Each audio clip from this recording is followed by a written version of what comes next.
We really appreciate it. I appreciate it and everybody appreciates it because the Rebbe is probably one of the busiest people in the world. People waiting all over the world to speak to him, and we appreciate your time. As a Hakdama, Klal Yisrael is really going through mamish turmoil. When we grew up, all of us, 20 years ago, 30 years ago, 40 years ago, some of you, nobody ever dreamed that there would be such a thing, a child should go off the derech. It happened maybe one out of, who knows, 10,000, 20,000. It was something that we never imagined could happen. And nobody dreamed that there would be a time where from nice, wonderful, leftic families, erlich of shtibe, good parents, these are not dysfunctional people, and that one after another, we can have such a state of chaos and confusion and pain. And Klal Yisrael is very confused what the mahalach is and what should you do and how could you this and how can you that, and advice is hard to get. Hamasa, this is not, we don't do chinuch here, we don't do parenting, this is going tifarayin in the sugya, this is going to a place where every parent here has a child who's off the derech, means that we're dealing with very sad, terrible things that we should never, as a tzibur, ever have to have had discussions about. Trauma, abuse, pain, dysfunction, cutting, drugs. Whoever thought growing up that there would be a time in Klal Yisrael that a normal kid from a normal family would be doing drugs? Who did drugs? Goyim do drugs, even don't do drugs. Dropouts, left and right. As a community, we have hundreds of kids. You go to the parks on Friday night, open Chilul Shabbos, hundreds of kids, Flatbush, Baruch, wherever you go. And we have a tzibur over here who are trying to do a mahalach that's cutting edge, and we're trying to do the right thing. I feel it's very important every time we have a manig in Klal Yisrael that comes, that we have to show things that are right and wrong and true, because we have a force of people that can testify and give testimony just by being here as to what works and what doesn't work. So we understand that. I have a few things that I want to go through. Koydem kol, one of the biggest confusions in Klal Yisrael is that when kids go off the derech, right away they're branded as rebels. Ki'ilu, this kid was born very hairy, his name was Esav, Yishmael, and he was always probably a troubled kid, and he was always very mean, didn't care about anybody, didn't care about anything, not sensitive, not caring, bad midos, not smart, because they're obviously not too smart, they're wrecking their whole lives, they're ruining their families' lives, they're causing so much tzar to everyone around them, and that right away from people who don't meet these kids, that's the impression. And I just want to show the Rav, and I want everybody, please raise your hand if when the child, this is the Agmas Nefesh of the family, was growing up, if he was a super sweet, sensitive, mushy kid. And this is Pillei Play, because if somebody would tell me this, I would think that it starts off over here with the very dumb, mean kids, and it goes all the way here to sweet and smart kids, so I wouldn't expect anybody from sweet and sensitive and caring to be there. And over again, the parents who come to me, who are coming with their biggest tzar, they're not looking to say good things about this kid. By the time they come to me, that they're not thinking that this is a good kid.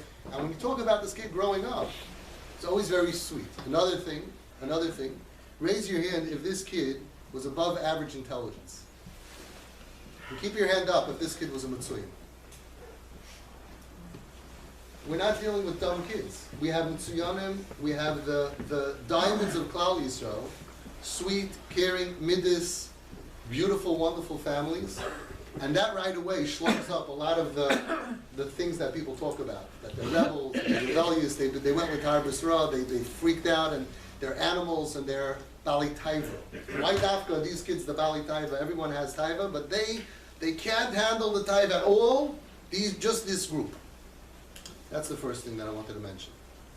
Second thing I wanted to mention is that there are two groups of people that come to me.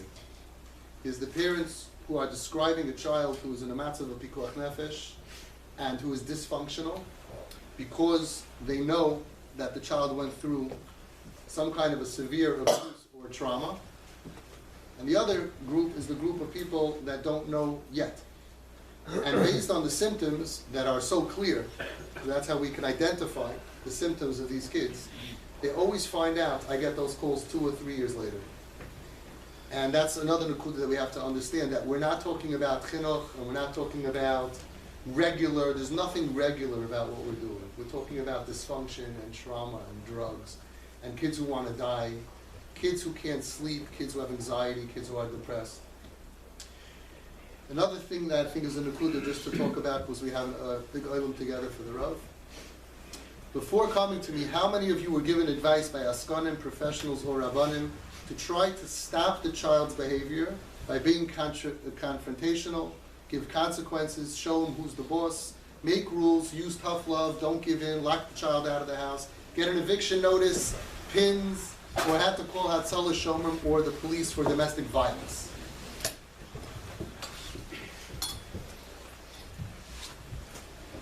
Now, the question for you people who raise your hands, are you in a matzav now that you still want to get your kid out of the house? No. One of the big things that are happening is that people are in pain. They're in pain because the matzav is so bad that they have no choice. And when they call 911 or they wanted to get an eviction notice, it's not because they're getting bad advice, it's because you can't live, you can't breathe in that matzav anymore. What we've been able to do, Baruch Hashem, successfully, is rewind the matzav back to a place where we're not living like that. We're not fighting, we're not screaming, that no kids are putting hammers by their father's heads, and nobody's doing all these crazy things that the matzav was before. That's very amazing. How many of your children had a diagnosis for mental illness, or ADHD, anxiety, OCD, BPD, bipolar, before coming here? You ever watch this? This is amazing. How many of you still have any of those symptoms for that diagnosis? So what happened to the symptoms? In other words, when you came here with your daughter, she was suicidal? Does she have OCD now? She had OCD, depression, anxiety. The symptoms are disappearing, and the psychiatrists that are in charge of this kid before they come for a year or two are saying, like, what happened? They don't need medication anymore. Some of them need mild stuff. They still have anxiety, still have problems sleeping, but no OCD. Like, I don't want to pick on you. What? 8, 9 years, not years. 8, 9 years of Ritalin, going from drug to drug to drug to drug. Unfortunately, if the source of all of this is trauma, then when they act in sugar because they're in pain, these drugs don't address that. They're addressing the wrong thing. That's a testimony that shows how many kids are never in the psych wards. Because when your kid, I'm sorry picking on you, right? When he picked up the hammer, the normal thing to do is 911. What happens? They take him to the psych ward. How many Yiddish kinder are in the psych ward? They're not psychiatric patients. They don't belong there. But they're in so much pain that they're acting out. And when you go over to them, and you say, what's the matter with you? How come you're doing this? How could you do this to me? How could you got to behave and you got to teach them and you're ruining the family? Then what happens to them? I just want to read an email that I got today. This is what we're up against. Rabbi said, this is what we're up against. This is a letter going to a bunch of askanim from a very big askin who's trying to get money for a girl who needs a lot of help. He writes like this: on Motzei Shabbos Hanukkah, I sat in the emergency room all night with a suicidal 24-year-old girl. Today her insurance decided to stop paying for her hospitalization and they discharged her. If we don't find placement for her immediately, she will end up carrying out her plan from 2 weeks ago. She will kill herself. Physically and emotionally abused by her parents made her the perfect target for not just one but 2 brothers-in-law to sexually abuse her as a child. She finally sought therapy, working through her pain, brought on severe nightmares. This is another thing that we're having, that a lot of these kids, when they go to talk therapy, it ends up making them worse.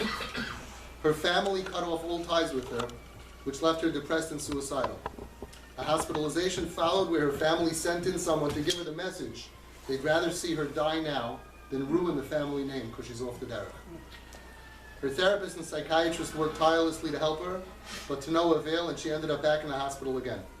We finally found a residential long-term treatment center that she can heal in, but with a bill of $30,000 a month, how can we send her?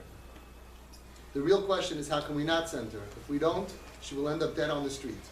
And we will be left saying, if only we raised the money to help her, then we could have saved her. Please help us raise the money.